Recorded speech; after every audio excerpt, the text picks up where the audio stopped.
Welcome back to another episode of Growth Marketers Podcast. I'm Solomon Timothy. And I'm Taylor Rowe.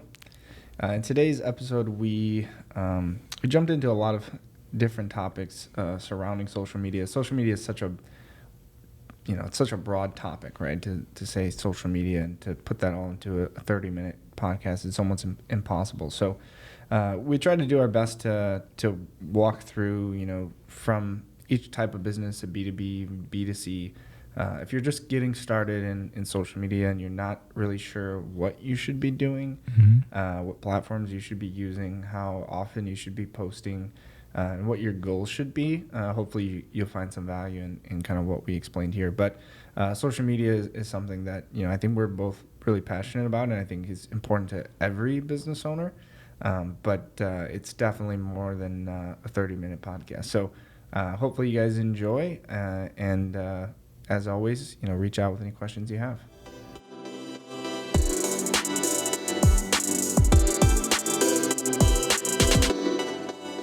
So Taylor, today's topic is about social media for small business, medium-sized business, large businesses. It's a concern for everyone in marketing, right? So it's top of mind. We all spend, whether you're professional, spend hours on LinkedIn. We spend our personal time on Facebook or Instagram. So what are some recommendations? Again, we're talking to business owners every single day, and they have questions about social media and how it's relevant, and it's different for every single business. What are some things that we can give? What kind of advice can we give to our audience? Yeah, definitely. I think social media is such a powerful channel when used correctly, but ultimately it's just a platform, right? It's just a tool. So it's so much more to do with the content that you're creating, how you're creating it, the format that it's in, if it's valuable to your audience. And I think a lot of times, companies see something that's gone viral or, been successful and say, hey, this is what I need to do for my company or what I need to do for my brand. In reality, 99% of the companies that are out there, you don't have a viral product or something that's super sexy that you're selling. So you need to just put in the work and just create content and create value, and the followers and the engagement and the likes and the shares, they're all going to come slowly over time. I mean, you have to look at social media as your brand building and as your reputation, and that's never been something that you can do overnight. So I think social media has a lot of power in terms of people can respond to you in real time and you can interact with your customers or your prospects, but ultimately you can't, there's no trick to it, there's no silver bullet to say, okay, right, here's the formula for getting more followers on social media. It has to be genuine, it has to be real. So of course there's paid promotions and things, and obviously we can talk about that. And there's different platforms that are probably better for different audiences, which we could jump into. But I guess just off the bat, we want to make sure that we explain that there's really no secret to social media other than, of course there's best practices, but there's no secret other than be genuine and be real, and most importantly, be valuable to your customers. And there's definitely value in being consistent, right? So that you don't disappear for 6 weeks and then come back and post a tweet. Yeah, there's definitely, best practices, like I said, in terms of that. Like I said, there's no formula, but there are best practices and tips and tricks and things that you should do in terms of, how do you format your pictures and what your headlines should be, and things that work better than others in terms of engagements, having more open-ended questions than just, posting content.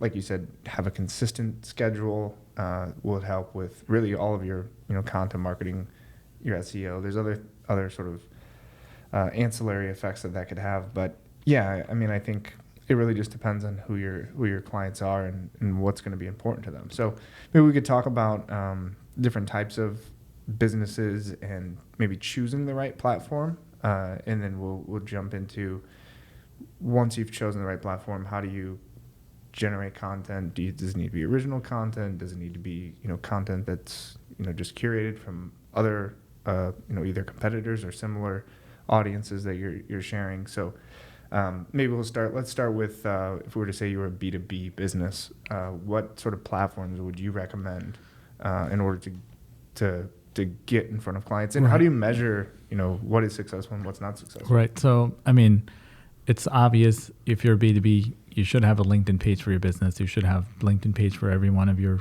folks that are customer facing, right? So that they can see that you're posting content. And also the kind of content that you're creating should be stuff that you can share, especially in your blog, creating valuable downloads and so on. Just because you're B2B, it doesn't mean you don't need a Facebook page for an Instagram page. I've made B2B buying decisions off of a Facebook or Instagram ad. So I think you also have to be on other platforms. Just because I'm a business buyer doesn't mean I'm not a consumer at the end of the day. So there is no line between your B2B should only be on LinkedIn. I think you should be on every platform that you possibly can be, you can maintain. So for me, B2B brands should be on Instagram, even though it's a very consumer facing. People are buying, denim jeans off of some influencer's ad. But I know I'm out there hustling and talking about motivation and stuff like that, and tons of people that are CEOs that are on Instagram liking posts of other people's content. So I know the audience is there. So you should figure out what kind of content can you put on Instagram that's different from your LinkedIn audience. Maybe they don't go to Instagram, but what kind of content do you post there? So I think it's what your company can actually handle in terms of workload and how much effort can they put into it. If you have minimal resources, perhaps you should be sticking to one or two of the platforms. But if you can actually add more and more resources, you should be on Facebook. You should be able to do a Facebook video and upload it to Facebook. Or you should be creating content for YouTube. You should be creating video content for LinkedIn, even if it's Instagram. Yeah. And so what about some of those platforms where you can just kind of push and syndicate it to all the different platforms? Do you think you should create unique content every time? Do you have to create content for Instagram and LinkedIn? I love those platforms and I hate those platforms because you actually think that social media is that sort of that science that you push one button and let it update everywhere at the same time with one link that leads to everywhere. And the fact of the matter is, again, some people use Instagram instead of Facebook. The audience is very different. If you want to do it right, I would create unique content for each platform that is not being shared somewhere else. You can re-record that content. You can repurpose the content for it. But if you're creating a video, you might want to create it to be square for it to be consumed on Instagram, but rectangle for YouTube. Right. Yeah, I'm a big fan of creating a theme and then, like you said, chopping up each portion of that and taking out little snippets and formatting it for the platform specifically. I mean, what we're doing right now, creating a podcast, we can record the video. We have a full video on YouTube that can be chopped up into bits and pieces where we talk about choosing the right platform. We have a podcast. We can have, team members taking pictures. We just did a story right before this for, Facebook, Instagram stories. You have Snapchat, obviously. So we're doing the one thing. It takes, the 30 minutes to do this whole thing, but you have unique content for each one. So as long as you have a strategy behind that, and like you said, formatting it the right way, because Instagram is a much more visual product. It needs to be about the picture, and, you could have the picture or a video that says something about a link to, how to create your own podcast, or should you create a podcast for marketing, because it's a picture of us sitting in front of the podcast, booth here, right? Whereas LinkedIn, you see a lot more articles and in-depth conversations happening. It's more business focused. So I think just even things like hashtags, right? I mean, I see that a lot. Somebody will post something on using one of those tools, right? And goes on LinkedIn and Facebook and Twitter and Instagram, and they have like hashtags on their Facebook or on their LinkedIn, when that's not how the platform works, right? It's not what we're not really searching for hashtags on LinkedIn. Exactly, yeah. But if you don't reformat, if you don't have unique content or unique strategy, it just kind of becomes bland, and it's the same spray and pray approach across all the different platforms. Right. Well, and I think what you have to do is, the first thing is, depending on how much or how little content you're creating, measuring what's actually working and then trying to optimize it and then repeating it and going a little deeper. Mm-hmm. Maybe at first you create, because you don't have any resources, you create it to be one piece of content, posting it everywhere, even if you had to automate it, because literally you only have 5 minutes. Mm-hmm. and you want to do that every day, that's fine. And then, but you can see that, hey, which platform's actually doing anything for you, and then start doing unique content for that, just so that you're not overlooking something. I mean, I'm just saying baby steps, right? Now, if you actually have time, if you have an hour a day, you don't need to do that. You can actually create unique content for every single platform, or curate something for LinkedIn, but create something unique for Facebook and post a story on Instagram. You can do a lot of damage in 1 hour. Yeah. Yeah, I think going, like you said, if you don't have enough time, which may be another conversation, because I think, you make priorities based on what you're trying to accomplish. So if you don't have time for something maybe like you're that, a salesperson and the CEO and the Exactly. social media Exactly. strategist. Yeah. So I get that. Yeah. I mean, everyone has a lot of hats to wear, right? So if we say that as the excuse we don't have enough time, then yeah, I definitely agree. Let's just go all in on one platform. And if you think that your audience is on Instagram and that's where you're going to reach them the best, like let's go do as much as we can on Instagram, learn every single thing that we can, try to grow our following, try to grow our reach, but most importantly, provide value and learn all the different limitations and features and capabilities that Instagram has to offer, and then expand out from there. I know you mentioned a lot of best practices. One thing that we see that we do this for our clients and we highly recommend it is having a calendar. Yeah. Having a calendar, because again, those situations where you're crunch for time, you don't have to worry about what's going to happen today. You can add some ad hoc stuff, but the fact is you had thought through it, you have some content ready to go, and it's published, it's designed, edited, whatever it is, it's ready to be posted, and it's unique size for every platform, depending on it. And I think that should be a priority if you don't have one yet. So how would you go about creating that calendar? What topics how do you research and decide which topics you should create content around? Right. So basically, obviously, as a business, you have some sort of goals that you're going after. You're trying to push certain product or service. Maybe it's a season business, right? Seasonality, summer, winter, whatever it might be. And based on that, you can say it would make sense to post XYZ for Mother's Day, or this is for July 4th, or it's Christmas, fall. Every single business could create something like that. And work backwards. What do we want to have in December? What do we want to have in November? What do you want to have in October? And then having sort of a theme so you can create content in advance for October right now, right? And then so you're already ready and you've already written the content, you already created all the assets, the images, everything else. Blogs could even get published automatically, right? So all you need to do is make sure that those things get posted. Having that is going to put like your first structure. Then beyond that, then you're personalizing the content to each platform.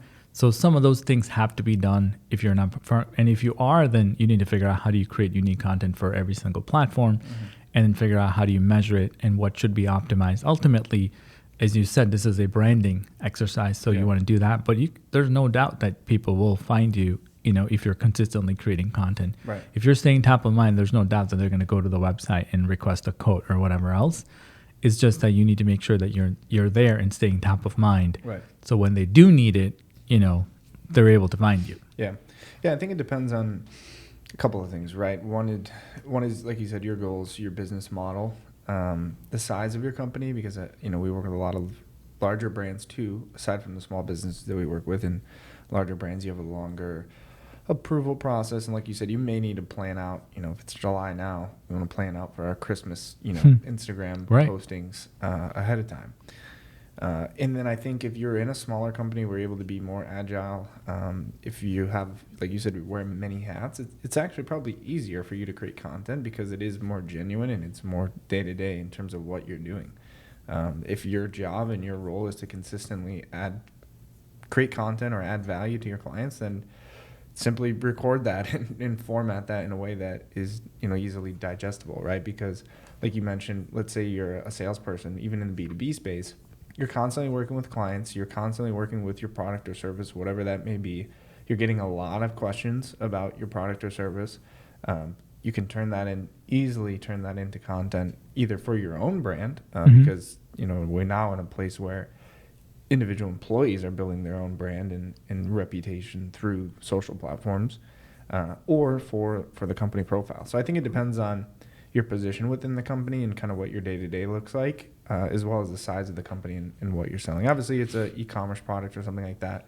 It needs to be more heavily focused on the product that you're selling. I would have a strategy around like user-generated content, So maybe even in implementing a strategy for, something in the box, sort of an experience that when they open the box, if I buy some new shoes, I open the box and there's instructions on take a picture of you putting these shoes on or, wearing them and use this hashtag for a chance to enter this raffle or win this or whatever. Anything to create user-generated content is always going to be more powerful. It's going to be more difficult in, again, an industrial manufacturing company that, buys and installs a new, system under their assembly line. It's a bunch of engineers in there or something like that may not be sharing that content or have a big following on social platforms. So you just have to be creative with ways that you can apply what you do with your audience and just add value that way.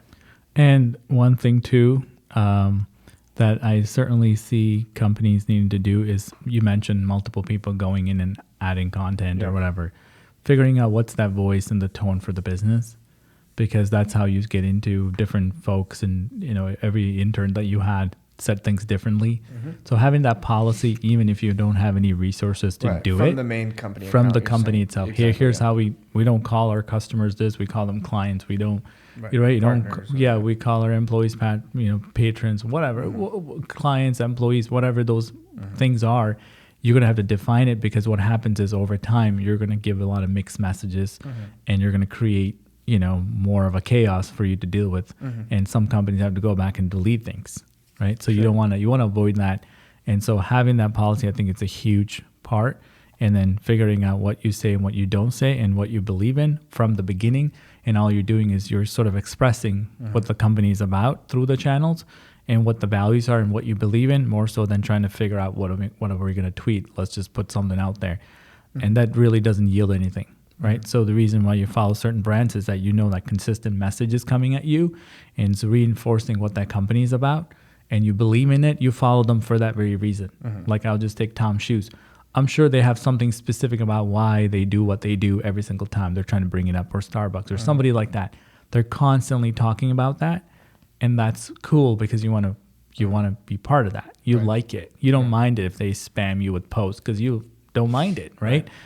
Whereas different content coming at you and it's not sort of in the same tone or voice, and you're just like, I don't know what's coming next. Yeah, I think that's interesting, because the reality is most companies will probably not get to a point where they have like a cult-like following like that, right? Not to say that you shouldn't have aspirations, but most companies are not Starbucks or McDonald's or Tom's Shoes or any of those companies where people are going out of their way to post pictures of them enjoying that product or service, tagging them, using specific hashtags. Most companies are not like that, right? So I think that's where a lot of small businesses struggle of, how to create content and create that brand that you will have a following. And like you said, most of the time it's going to be based on providing value, and people are going to follow your company to stay up to date on industry trends and news. And you do get that sort of loyalty where when you're a customer of a product, like you mentioned, let's say Starbucks, and then you see something happen, good news happen with Starbucks, you're like almost proud as if that you're part of that company, right? Just because you bought your coffee there, you're a supporter of that brand versus the other brand. So that sort of, natural human reaction does happen. But I think for most businesses, you need to focus on just providing value the same way that you would with, how do we increase sales of it, right? Of our product is like, well, improve your product, provide value to people. Same thing within social. It's just another way, another vehicle for you to provide value to your clients some way. You have to think about how we can provide value and then how we're going to get that value to the client. Right. And again, to save time, you can automate some of these things. So you don't have to be sitting there doing it all manually. And another thing that I always see is that you post the same kind of content all the time. And I think mixing up content is a huge part. Put a video and then a picture, then a video or an article, whatever it might be. So it's not the same kind of thing. And if all you're doing is curating content, maybe it's time that you create some of your own content. Right. You post that, and then you don't have anything new, then you post something else. Then everybody, this is the thing that I can't understand. Everybody has an iPhone or an Android with 4K video capabilities. Why can't you just create a little video with your iPhone and then post it natively from your phone? Yeah. You don't need a lot of, production and Sony cameras or whatever to create video content anymore. Right, it's all super high quality, right in your correct. pocket. So if you are struggling to create blog posts, well, you can create a video content right from your phone, give a tip, or create videos as your team is doing something. Even if you are the production line and you're talking to engineers, show them how you install the product differently than anybody else in the industry, right? Show them how you take care of, the shipping or whatever it might be behind the scenes. All those types of content could be really cool for that audience, Right? because they'll know how you do it. Well, that's the thing. Yeah, if your audience is so niche and so specific, I almost look at that as an advantage, right? Because like those are the people that the content you're creating is so specific. Even if it's dry, like you said, behind the scenes, how we use this very specific tool for Swiss precision machining or whatever it may be. Or like you said, the packaging. Here's how we use our assembly line, or here's how we do the packaging. Here's what we use in order to, ensure 24-hour turnaround time on our delivery, whatever it is.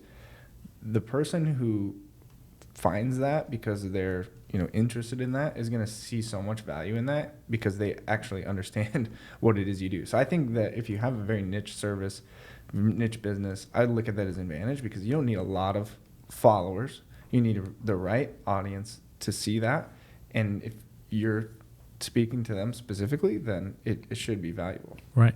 Like I said, I think we can go on and on about social, and I think we will probably have more episodes about this. Last but not least, it's video is where it's all headed. Every one of those platforms support native videos, and I think we've been doing video forever now. We started to do the podcast and things like that. So if you can skip everything else, just text content and articles and everything else, and having videos in your blog posts, which then repost to YouTube, which then could be natively uploaded to Facebook or Twitter, I think you'll have a jump start. Yeah. Right. Or GIF animate, something that moves, because ADD, we're just we're gonna see the feed and forget about it. But if it's a video and it starts making the sound comes out, then you're like, oh, what are they trying to say? And I've stayed more time on a video than I have on pictures. So I think that the best advice I can give them is figure out how you can skip some of those eras of photos and then text or whatever to video, because that's where it's at right now. Sure. Yeah, I think you have to follow the trends with technology and just with people in general, right? People are kind of lazy by nature. So if there's a better way, easier way for people to digest content, that's why, like you said, infographics and short content was very popular, which it still can be valuable if that's the best way to format and get your point across. Video is, because of the high quality, I think it's becoming more common. It's easy for anybody to make a video with their phone.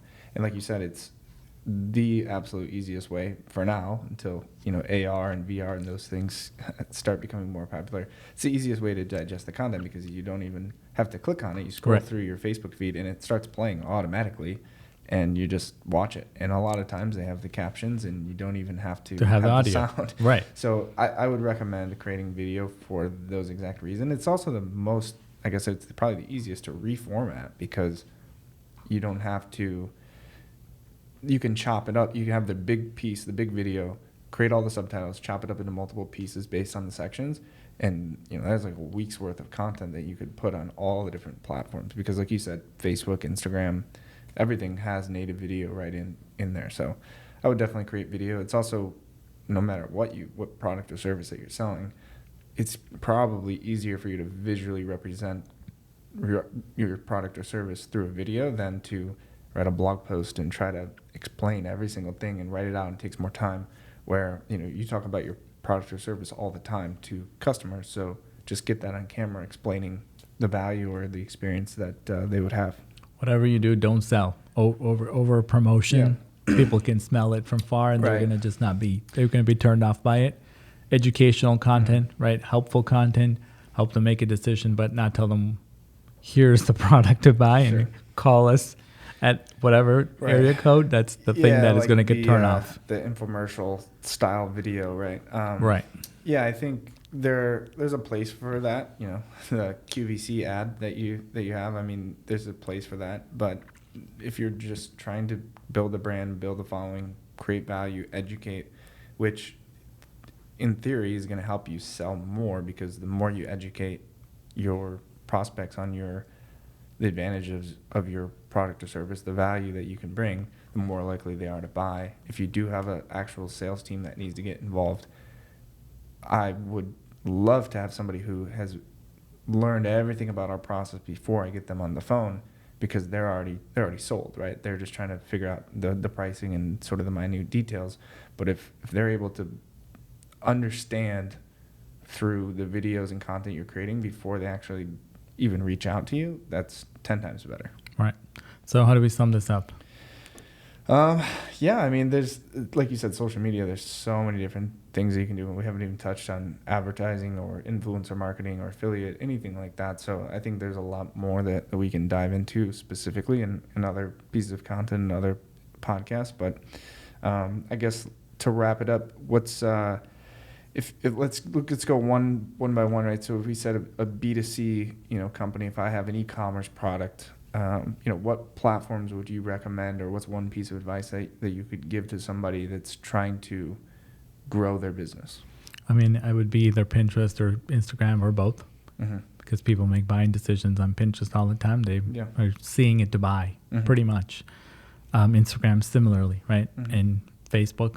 I know you say one, but I can't think of one because I'm everywhere, and everybody is going from place to place. Yeah. But if you're in B2C, you definitely want to be on those visual content. Yeah, definitely. Facebook's becoming more and more interesting to me because it has its own like marketplace built in. I mean, you can sell the product directly right out of there. On right. Facebook.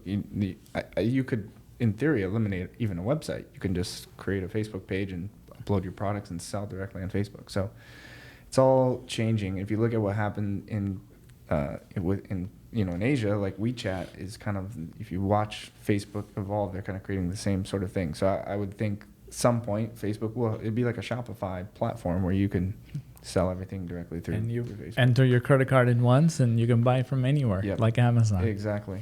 I know we said one more thing, but I also wanted to just touch on what metrics and KPIs people should have, because I think if you have an internal social media department, or you're the CEO and you're trying to do it yourself, or you have an agency, it's one of those platforms that doesn't have a lot of immediate sort of gratification or having a direct line impact to your top line or your bottom line. But the companies who are really killing it have huge social media followings and have built that brand. So what should you look at? Should you look at the likes, the follows, is it a long-term game, a short-term game? Can you have sales goals based on it? What should people really focus on when building out a strategy? Right. I mean, again, it's easy to report on the vanity metrics. Oh, we got 1,000 likes. And there's a place for that. But for me, it's about building a brand. And I wouldn't care if it brought a single dollar immediately, or in 3 months or 6 months or 12 months. As long as we see consistent engagement and there's following growth and you're actually getting bigger brand awareness and you're getting creative with your content and you're seeing that sort of, it's taking off, you're going to get the sale. That's how I think about it. I'm not desperate for my Facebook to produce 10,000 or 100,000 or a million, or Instagram or LinkedIn or whatever. The fact of the matter is, the bigger the ambition it is, the more you're going to want to do. You're going to have to put in more to get more. So add more value, do question and answer, add video content, and you could promote the content, obviously, because if you don't have enough organic followers and you want to put it in front of the right people, you're better off doing that than cold calling, right? Than doing that, put it in front of the people that actually matter. You will get them coming to your website and knowing about the brand search, request a code. How did you hear about us? Well, I saw a Facebook video. I watched your webinar. I saw your ad on Facebook. I did this. It's gonna be obvious. Yeah, and I think you're right. I think if you do have aspirations, like you said, of okay, we're trying to get 1 million, 10 million, whatever sales or followers or whatever the goal is, if it's that high in terms of volume, 100 million, right, 1 billion, whatever that is, trying to make $1 billion this year through social media, right? You could somehow attribute it to that. The only way you could possibly get to that point is if you're not expecting the short-term results, right? Because you can't. We said at the very beginning, the first thing, social media is your reputation, right? It's the same thing if there was no social media. Social media is just a platform for interacting. So if there's no social media and you and I are having a conversation and you ask me for directions or you ask me for help or a question, and my only incentive is how can I make money off you, or are you going to pay me right now for this? Then there's no relationship. maybe I get that one interaction, but I don't get the big interaction, right? I don't get you to introduce me to all your friends and all your other business owners in order to make that happen. So if you're only concerned about providing more value, helping people, building your reputation, because that's what you would do in person, you would smile at people and shake their hands and always be nice to them, right? Mm-hmm. And that's your reputation. So social media is just an extension of that. It's just a platform where more people can it's communication see what at that scale. reputation is. Exactly. So I think that's really the key to the long-term growth is almost don't look at it. Don't look at. I know Instagram even is toying with the idea of getting rid of the likes, all the likes, right? Number of followers, right? Which maybe will be a hit to the influencer society, but I think it's for a marketer that should be your metric. You should be a horse with blinders on at the race. Just do what you know is right and provide value for your market, even if it's not the entire market. It's your market, your customers, and it'll come. Right. It's a great way to end this episode. Right there, thank you all. And as always, we'd love to answer questions. This is a broad topic when it comes to social for businesses. You can reach us at, growthmarketers@oneims.com. We'll be answering some of those questions in the future. And thanks for listening.